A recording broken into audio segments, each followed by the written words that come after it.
चांद, मेरे दोस्तों को मेरा यह पैगाम देना, खुशी का दिन और हंसी की शाम देना। जब वो देखे तुम्हें बाहर आकर, उन्हें मेरी तरफ से ईद मुबारक कह देना। नमस्कार मित्रांनो, स्वागत आहे तुमचं एमजेच्या इझी रेसिपीजमध्ये। आज मी बनवणार आहे खास तांदळाची खीर, जी तुम्ही घरात असलेल्या साहित्यापासून अगदी सहज बनवू शकता। चला तर मग वळूया किचनकडे। पण त्याआधी माझ्या सर्व मुस्लिम बांधवांना ईदच्या खूप खूप शुभेच्छा। त्यासाठी साहित्य आपण घेतलेलं आहे। अर्धा लिटर दूध मी इथे तापवत ठेवलेलं आहे। त्यानंतर अर्धी वाटी साखर, अर्धी वाटी आंबेमोहर तांदूळ, सुकामेवा आवडीनुसार, 3 चमचे मिल्क पावडर, 2 चमचे तूप, 2 वेलचीची पूड व पाणी 1 ग्लास। आता वळूया कृतीकडे। सर्वप्रथम कृतीमध्ये आपल्याला तांदूळ स्वच्छ धुवून घ्यायचे आहे व 5 ते 7 मिनिटं पाण्यात भिजत ठेवायचे आहे, जोपर्यंत दूध आपलं तापते तोपर्यंत। मी तांदूळ धुवून घेते। तांदूळ भिजत ठेवल्यानंतर दूध तापलं आहे इथे। आता त्यात मी 1 ग्लास जे पाणी घेतलं होतं ते टाकणार आहे व ते पुन्हा तापत ठेवणार आहे। एकीकडे मी इथे कढईही तापत ठेवलेली आहे।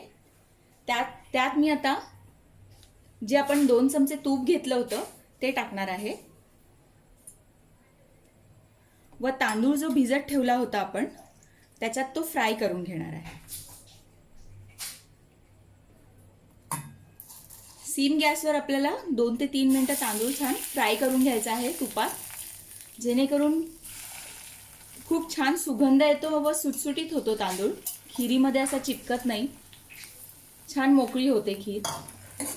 तुम्ही तुमच्या आवडीनुसार कुठलाही तांदूळ इथे वापरू शकता। मी इथे आंबेमोहर तांदूळ घेतलाय। तुम्हाला हवा तो घरात अवेलेबल असणारा तांदूळ तुम्ही यूज करू शकता। आता मी हे 2 ते 3 मिनिटं छान भाजून घेते।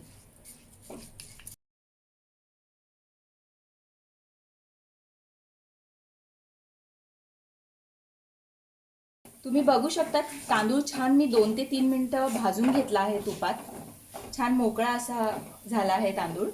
आता मी हा तांदूळ जे आपण दूध गरम करायला ठेवला आहे त्यात टाकणार आहे।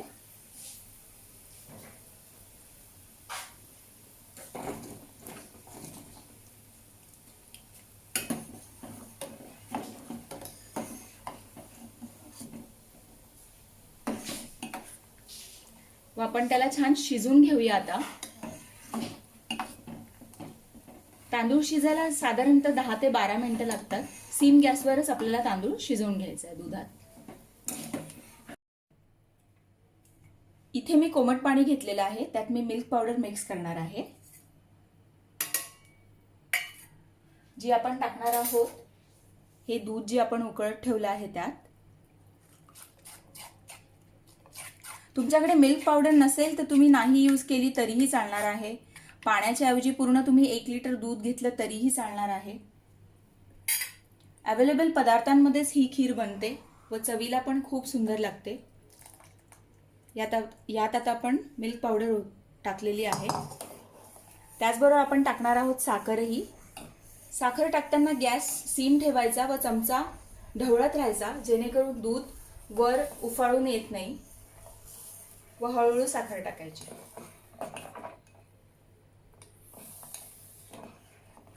हे छान आपण आता शिजवून घेऊया।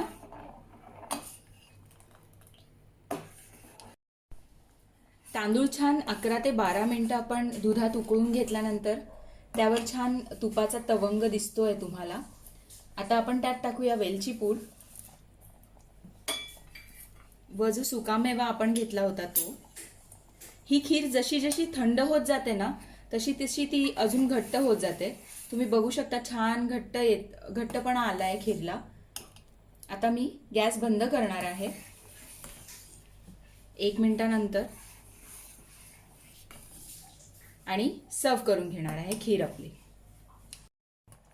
सुकामेवा व वेलची पूड टाकल्यानंतर मी साधारणतः 1 मिनिट अशी उकळ काढून घेतली आहे खिरीला। आता मी ती सर्व करून घेते।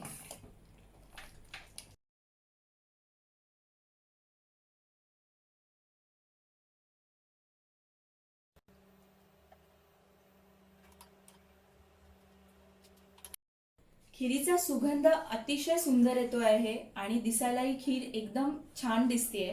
चवीला तर उत्तम असणारच आहे. खायला तयार आहे ईद स्पेशल तांदळाची खीर, जी तुम्ही या ईदला नक्की ट्राय करा व तुमचा फीडबॅक मला नक्की द्या. आणि सर्वात महत्त्वाचं, माझ्या चॅनलला लाईक आणि सबस्क्राईब करायला विसरू नका. थँक्यू.